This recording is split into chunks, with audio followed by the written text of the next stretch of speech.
আসসালামু আলাইকুম, good morning সবাইকে। আশা করছি ভালো আছেন। আমিও আলহামদুলিল্লাহ ভালো আছি। নতুন আরেকটি ভিডিওতে সবাইকে ওয়েলকাম।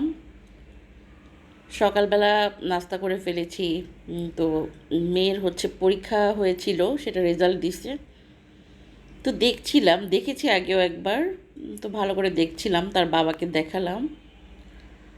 তো ইয়ার ব্যাপার। আর যখন পরীক্ষাটা হয়েছিল না, তখন সে আবার অসুস্থ হয়ে পড়েছিল। তো এই খাতা দেখছিলাম আর মেয়েকে বলছিলাম যে তুমি পরীক্ষার সময় মানে খালি অসুস্থ হও, হ্যাঁ। তো অসুস্থ হলেও মোটামুটি ফুল মার্কসই পেয়েছে। আর হাতের লেখাটা ভালো করতে পারতেছে না, কারণ যে সে দ্রুত লেখে। তো আমি তাকে বারবারই বলি যে তুমি একটু স্লো লিখবা, হাতের লেখাটা সুন্দর করবা। তো তার কাজ দ্রুত কিভাবে কাজ শেষ করা যায়, এটা তার অভ্যাস। তো যাই হোক, মেয়েকে বকাঝকা করতেছিলাম আর খাতা দেখতেছিলাম। তো মাশাল্লাহ সে ফুল মার্কসই পেয়েছে। তো তারপরও বকতেছিলাম যে তোমার কাছে এক্সপেকটেশন অনেক বেশি আমার, আর আশা করি তুমি সেগুলো পূরণ করবা, মায়ের স্বপ্ন পূরণ করবা। তো বকতেছিলাম, মনটা ছোট করে পাশেই দাঁড়ায় ছিল।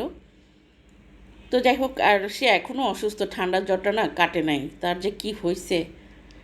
তো সে রেডি হয়েছে, যাবে তার বাবার সাথে গানের স্কুলে, নাচের স্কুলে ভর্তি করেছি। তো সেখানেই যাবে। আর ছোটোটাকে বলছি সব বিছানাগুলো ক্লিন করে বিছানা গোছাইতে। তো সে ঘুম থেকে উঠে বিছানা ক্লিন করতেছে। আর তার বাপ বাজার করে দিয়ে গেল। বাজার করে দিয়ে দেন মেয়েকে নিয়ে বের হচ্ছে, স্কুলে যাচ্ছে আর কি। একটু নাচের স্কুলে ভর্তি করলাম। হাজব্যান্ডের সাথে অনেক যুদ্ধ করে মেয়েকে দিয়ে পার করছি আর কি। সে একেবারেই রাজি না মেয়ে নাচ গান শিখুক, সে চাই না। তো অনেক চিল্লাপাল্লি করে যে না, তুমি আমার মেয়ের চলার পথটাকে সংকুচিত করবা না। কারণ যে প্রতিযোগিতামূলক বিশ্বে নিশ্চয়ই তাকে সারভাইভ করতে হবে। সে সব কিছু জানবে, করুক বা না করুক সেটা পরে। তো এই ভদ্রলোক রাজি হচ্ছিল না। আমি আসলে এক কথায় জোর করেই তাকে পাঠালাম।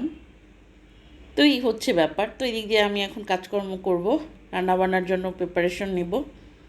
অনেক দিন ভিডিও দেই না। মেইন যে সমস্যা আমার নেটওয়ার্ক সিস্টেমটা ডিস্টার্ব হয়ে গিয়েছিলো, রাউটার নষ্ট হয়েছে, যেটা কারণ ছিল। অনেক বিদ্যুৎ চমকাচ্ছিল, হঠাৎ করেই মনে হচ্ছিলো যে একটা ঠাটা পড়লো কি না, বিকট আওয়াজ হয়েছিল। তো সেই আওয়াজেই আমার রাউটার নষ্ট হয়ে গিয়েছে। তো অনেক দিন আমরা মোটামুটি নেট ছাড়া চলতেছি। তো যাই হোক, কাজকর্ম করার আগে এক কাপ চা খাবো। চাটা করে নিলাম, চাটা খেয়ে পুরো দমে কাজকর্মে লেগে যাব। রান্নাবান্না করতে হবে, যেহেতু শুক্রবার হাজব্যান্ড বাসায় আছে।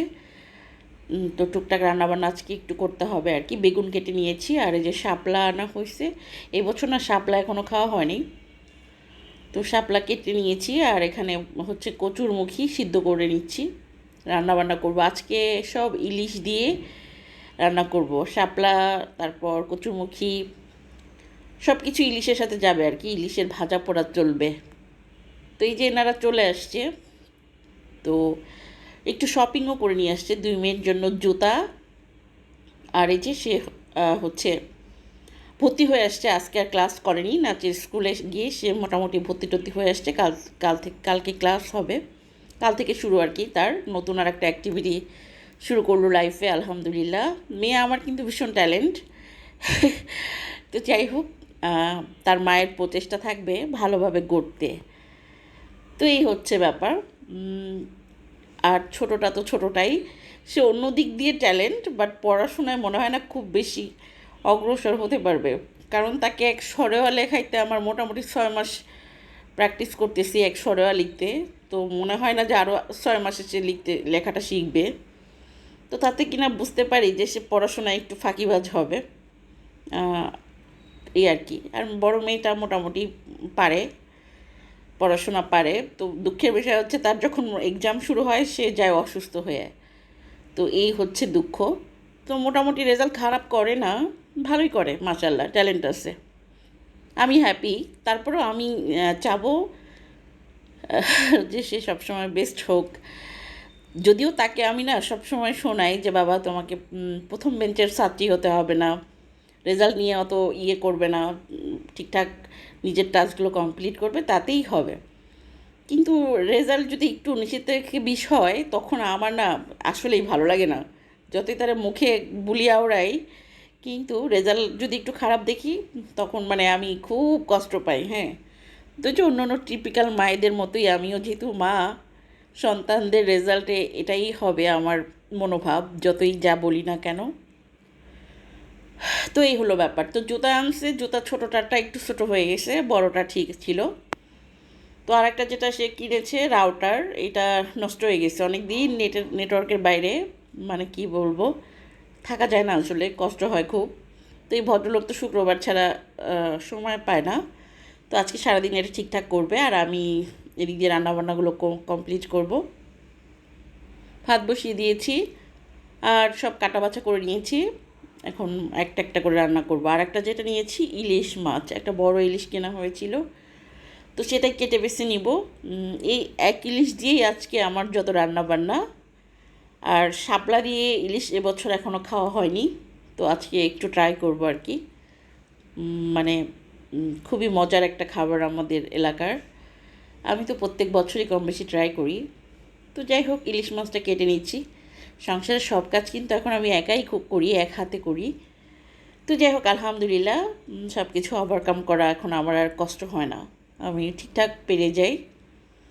তো এই যে মাছগুলো না, কিছু মাছ লেজের অংশের দিক দিয়ে নিয়েছি, মচমচ করে ভেজে রাখবো, হাজব্যান্ড খেতে চাইছে।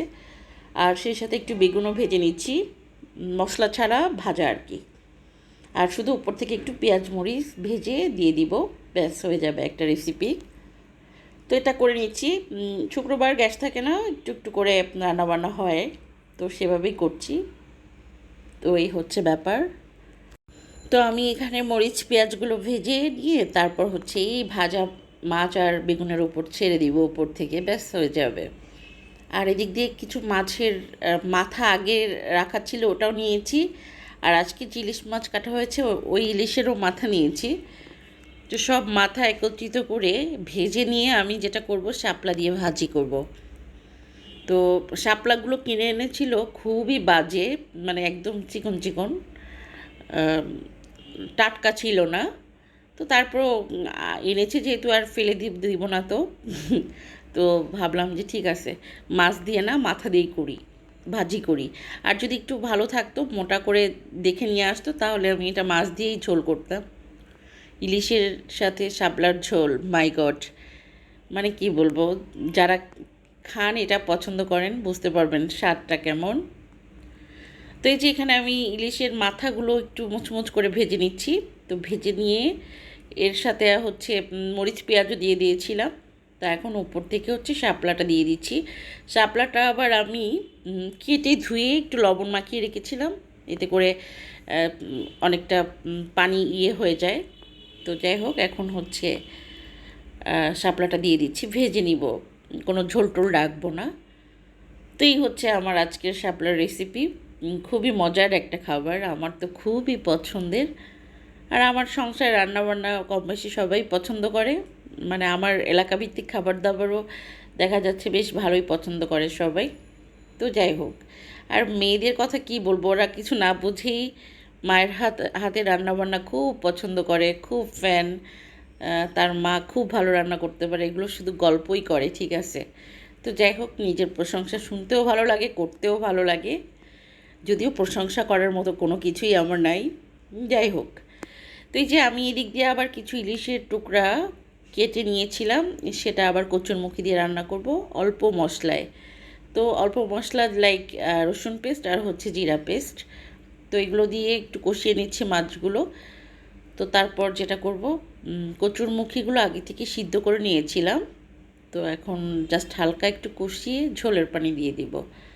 আর আমার শাপলার তরকারি অলমোস্ট হয়ে গিয়েছে, তো আর একটু টানিয়ে নামিয়ে নিব। আর এই হচ্ছে ভাজা। তো ফাইনালি রান্নাবান্না কিন্তু হয়ে গিয়েছে। তো এই ছিল আমার একটা ছোট্ট ভিডিও, আশা করছি ভালো লাগবে। আর ভিডিওটি ভালো লাগলে প্লিজ চ্যানেলটি সাবস্ক্রাইব করবেন। আল্লাহ হাফেজ।